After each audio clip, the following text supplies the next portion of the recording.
Pemirsa, terima kasih kami ucapkan Anda masih bersama kami di Bincang Sehat bersama IDI dan juga masih bersama dengan saya narasumber yang sangat luar biasa. Tadi edukasi yang telah diberikan kepada Anda, beliau adalah Dr. Burhan. Bagaimana dokter, masih semangat ya dok?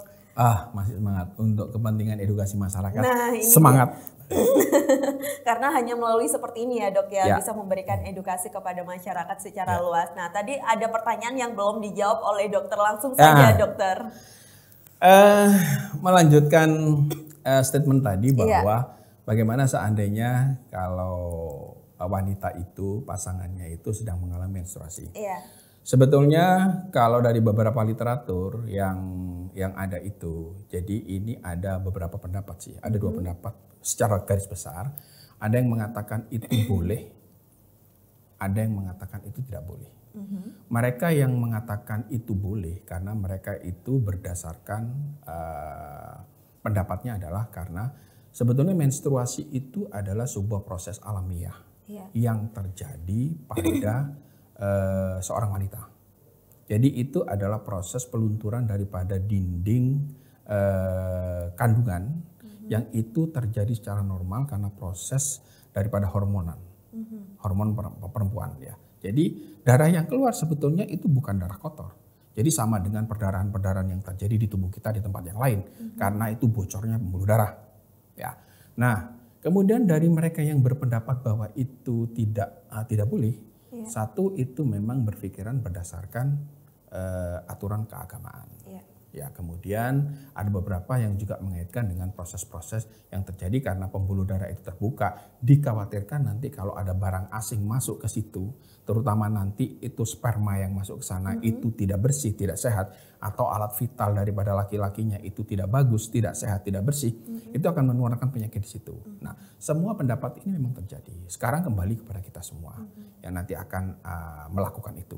Tapi memang kalau kita kepingin safe, kepingin aman, ya jangan dilakukan. Nah, tapi kalau kita melihat perkembangan seksologi yang ada di zaman sekarang, ya menstruasi bukan halangan untuk kita melakukan hubungan seksual. Tidak lagi dengan kita mempergunakan alat genital, tapi kita bisa mempergunakan media yang lain. Nah ini yang jadi pertanyaan lanjutan adalah media yang seperti apa itu dokter?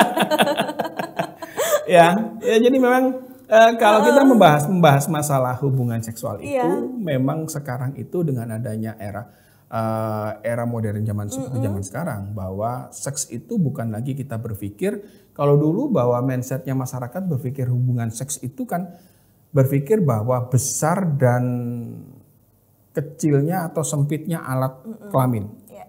Tapi sebetulnya kalau kita secara sejatinya kita mau bicara masalah hubungan seksual, itu kita tidak tergantung dari itu.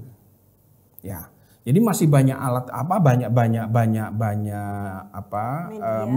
metode dan media yang lain yang bisa kita pergunakan. Kan kita tahu ujungnya kalau kita ingin melakukan hubungan seksual itu kan ada dua. Satu, kita ingin meneruskan daripada keturunan dengan kita memiliki anak. Kemudian yang kedua adalah bahwa kita ini adalah merupakan alat rekreasi untuk kehidupan kita. That's it, fun.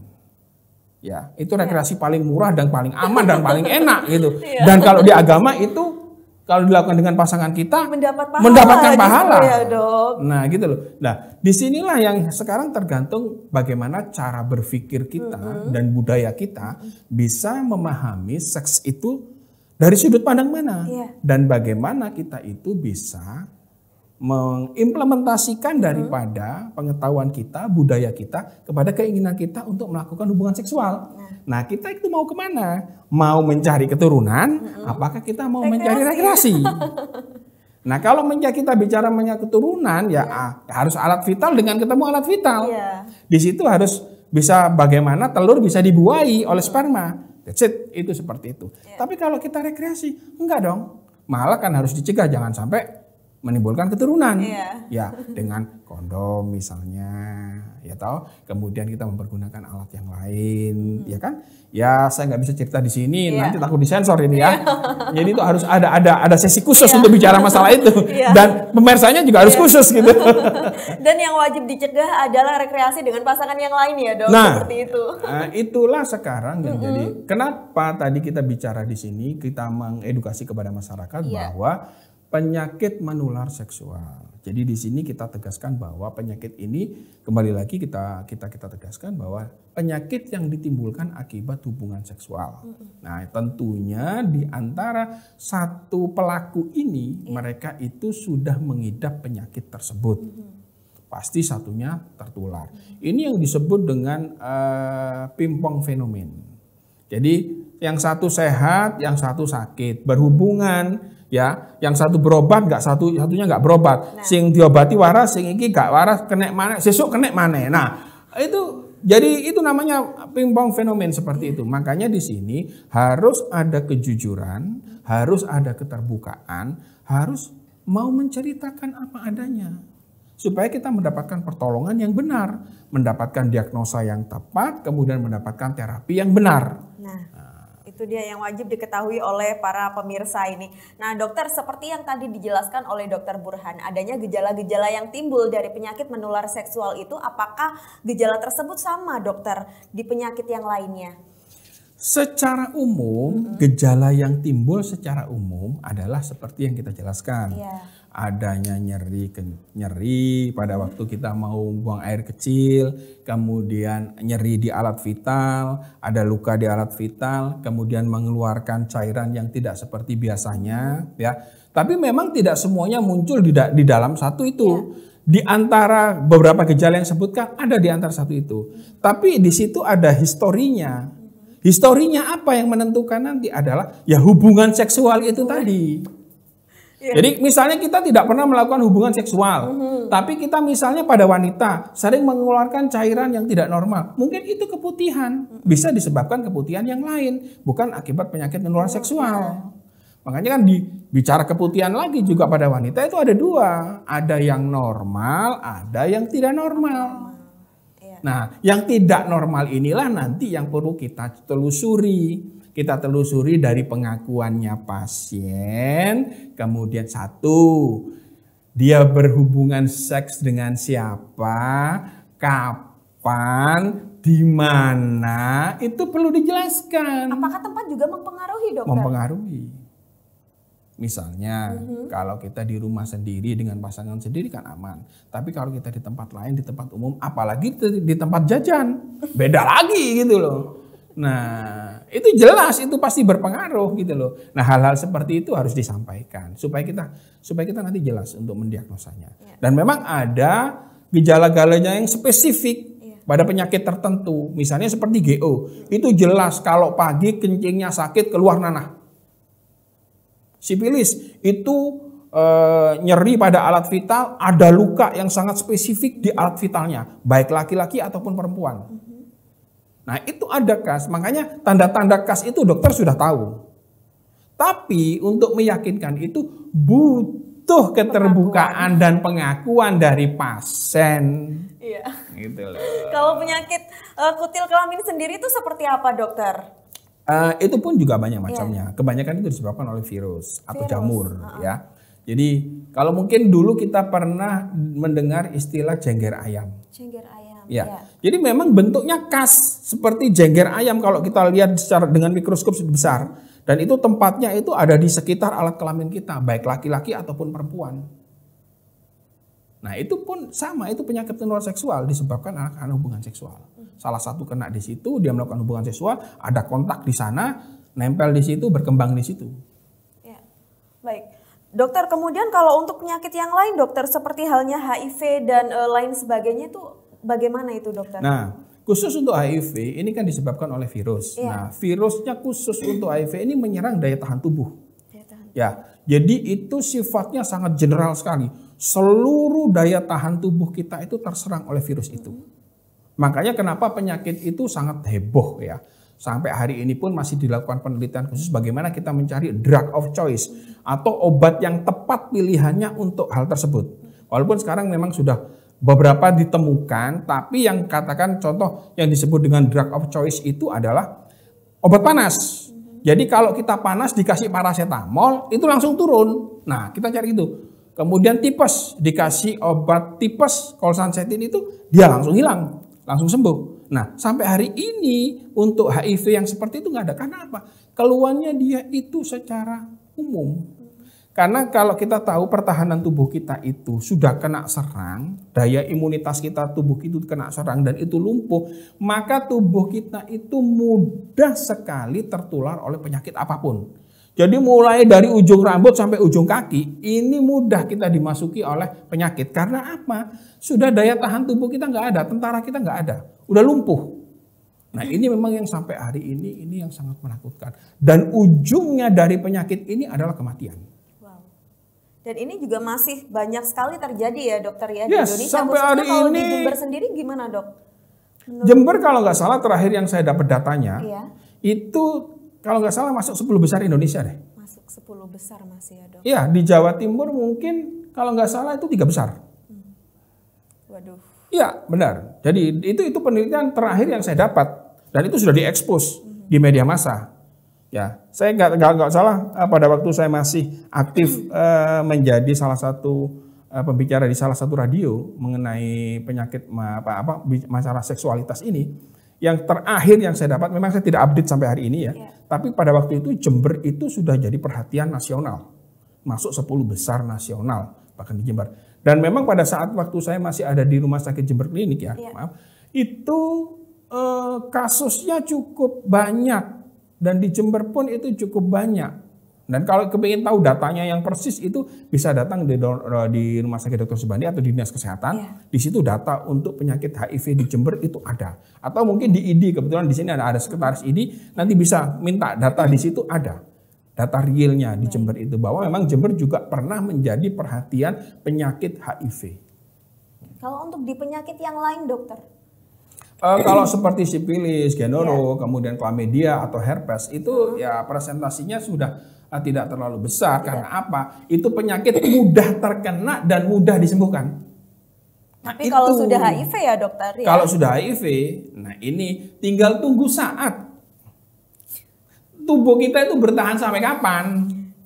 Ya, kuat tubuhnya, ya, kuat obatnya.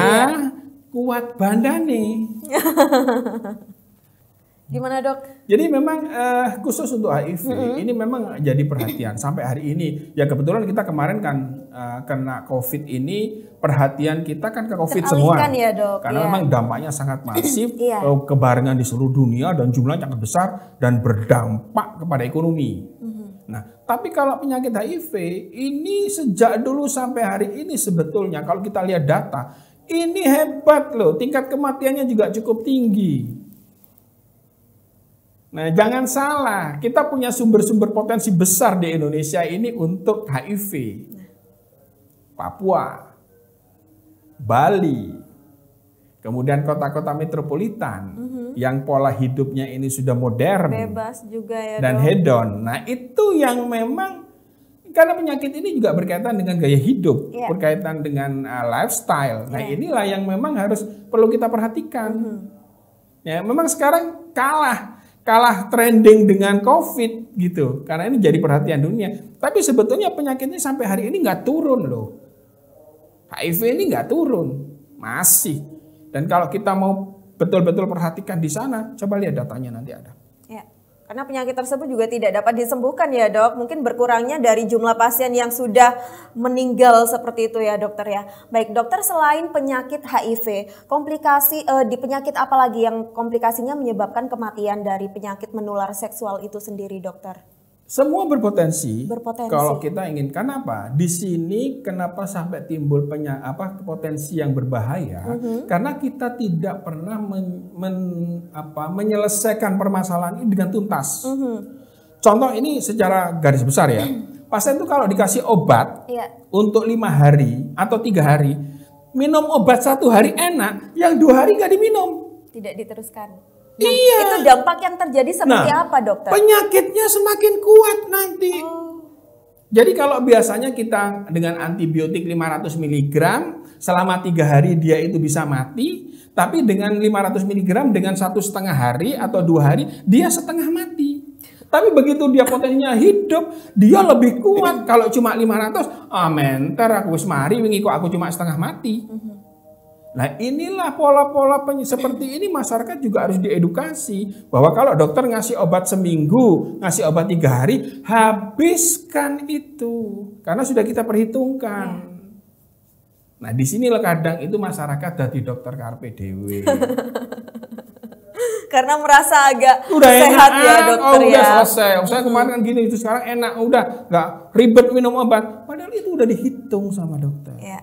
Nah ini perlunya edukasi kepada para pemirsa atau masyarakat terkait bagaimana kita harus menjaga kebersihan, pencegahan dari penyakit menular seksual tersebut dan juga pengobatannya sendiri ya dokter.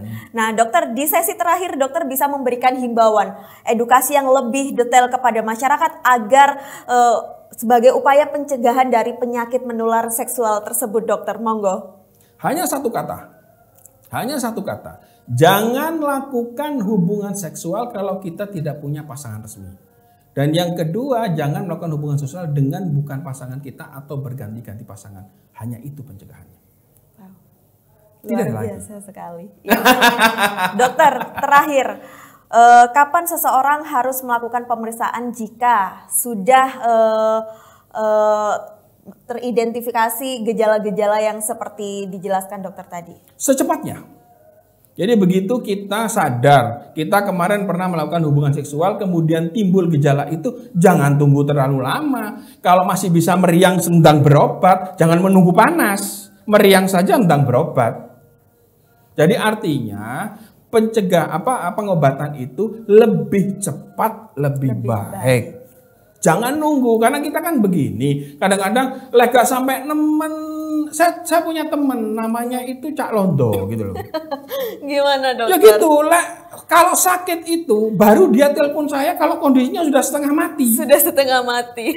Tapi kalau masih gejala awal dia nggak pernah cerita. Ini hanya ilustrasi loh ya, gitu ilustrasi. Hanya ilustrasi. Maksud saya ini juga untuk pemirsa, seluruh masyarakat bahwa begitu kita ada gejala dan tubuh kita sudah merasa tidak nyaman, apalagi kita sudah sadar kemarin sudah melakukan hubungan seksual, segera mungkin melakukan pemeriksaan dan mencari pengobatan yang tepat. Hanya itu. Baik, sangat luar biasa sekali pemirsa perbincangan kita hari ini bersama dengan Dr. Burhan. Dokter, terima kasih, sepertinya ini wajib untuk dilanjutkan ya dok ya, edukasi seperti ini. Semoga dapat bermanfaat untuk para pemirsa atau masyarakat yang saat ini sedang menyaksikan acara Bincang Sehat bersama IDI. Sekali lagi terima kasih banyak dokter. Dan pemirsa, akhirnya saya Prima Arfantari beserta kru yang bertugas mengucapkan terima kasih atas kebersamaan Anda. Sampai jumpa di Bincang Sehat bersama IDI episode selanjutnya.